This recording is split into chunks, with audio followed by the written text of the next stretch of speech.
have the beautiful two-stranded streams gurgling down over the rocks, and a beautiful plaza below for all kinds of public affairs. It's truly a very beautiful place, thanks to the May Foundation. It's called Honey's Garden.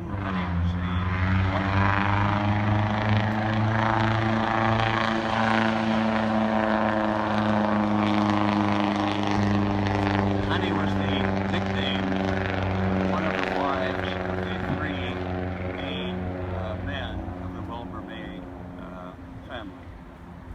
Another feature I'll point out, another indication of public support, Francis Holcomb up here and wanted to be represented in the Arboretum, a descendant of the Holcomb Ranch family, which was a neighbor of the Wilbur D. May Double Diamond Ranch on South Virginia. Francis made a significant contribution, and today I think there are two chairs, seats in the Arboretum, and several trees, oak trees, which she donated, and those are in the southwest corner of this phase of the Arboretum. Another interesting feature is right behind us, and that is the feature of the bench that you see. And that's interesting. I had the journalist Sanford family come to see me. They wanted a rainbow design, a horticultural design, right here in the Arboretum. Well, to me, that was more than just a daunting task. I think it may have been impossible under our conditions. I suggested a compromise. How about a rainbow on a bench? They said, well, that sounds okay, let's go. I went to Auburn, I had the bench poured over there, it's very heavy, and I went to the art department at the university and had the rainbow designed by students, the rainbow design in tile. The bench arrived, went to see the students, they brought the tile, installed them on the back of the bench. And amazing, it has suffered very little damage to date, has weathered marvelously.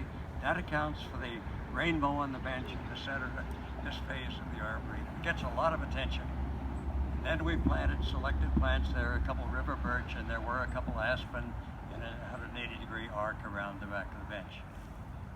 I want to also mention the Italian community. I had a very good relationship with a wonderful Italian gardener, Angela Donevi. Some of you may remember her, the great gardener and the great columnist for the Gazette Journal. And she got together with her friend Louis Gardella. They had a meeting, got the Italian community together, and as you know, the Italian community is very significant in Reno history. The product of that conversation is what we know as Columbus Garden today. Another group, another representative appeared representing the German-American group, which wanted to be represented for historical reasons here in the garden. That is right over to my left. And there are some plantings there from that group. The interesting thing is the bronze plaque. Take a minute sometime to read it.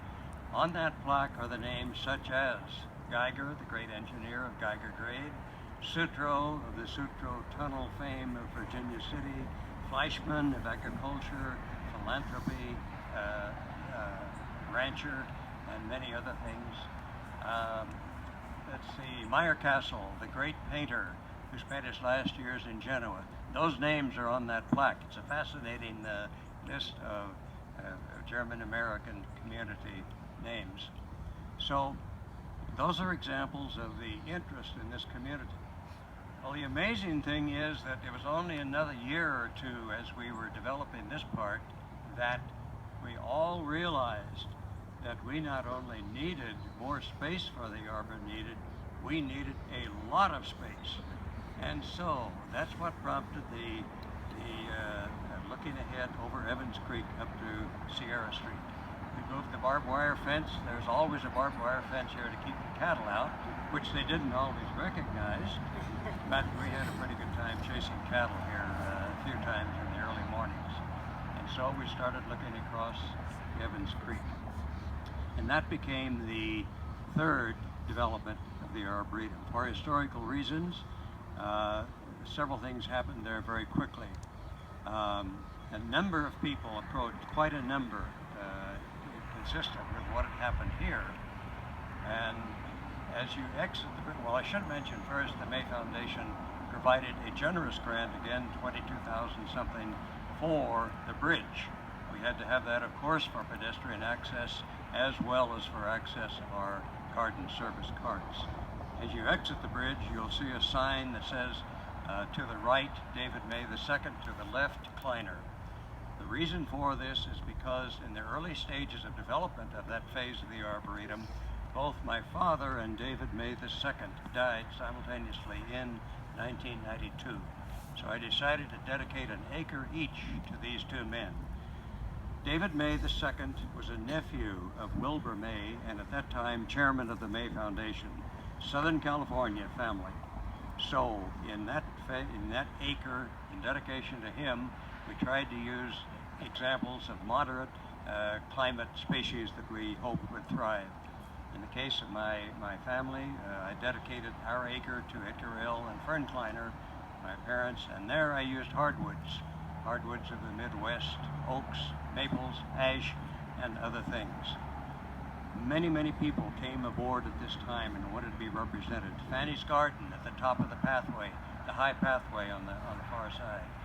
That is Mrs. Fanny Brown, who came and wanted a garden. We started there, and since my days here, it's expanded very greatly with quite a number of trees. Moya Lear came here to have a chat in the very late 1990s and wanted to sponsor a grove in honor of memory of her husband Bill of the Lear jet fame.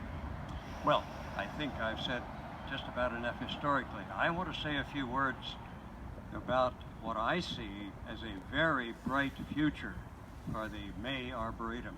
I say that for several reasons. We have a foundation here over 30 years and a remarkable achievement in terms of numbers of species and in terms of a beautiful arboretum. That has been the product of the very fine leaders we've had here in the last 25 years, and particularly in the last 10 years under the leadership of Bill Carlos. He has brought the Arboretum to a professional level that puts us among the very high-tiered Arboretum botanical gardens in the United States. That is a remarkable achievement following 30 years, and I say 30 years only, because in the case of many gardens in the United States, it's taken much longer than 30 years to really come to fruition. With that kind of a foundation, it's going to go on. They have set an example of what can come. Also, there's another feature here which has great potential in my view, and that is the fact that we're right across the street from UNR. Now, many arboretum and botanical gardens, most in fact in the eastern United States and western as well, they are affiliated with the university. The Arboretum is regarded as an arm for research and education, as well as a place of beauty, quietude, and a place that we all love to spend some time. And so that is the potential for our development here. I have expressed some ideas already to university administration, and I'm working closely with the UNR Arboretum Board, which is a very up-and-coming organization. They are very interested institutionally in a synergistic relationship with the May Arboretum. We have a marvelous opportunity here, and although it isn't ongoing at the present time, I'm strongly suspicious it will be underway in the very short years to come. But I think maybe Lynn had better give me a cue here to tell me to bring this to a close for my part. And next, it is my real pleasure to introduce a colleague and dear friend who was the chief horticulturalist here for the decade preceding the decade tenure of Bill Carlos. She and I worked closely here together for a good many years. And there are several features here in the Arboretum today which were initiated by Linda, which have been successful and a pleasure to enjoy. And it is my great pleasure, Linda Nelson.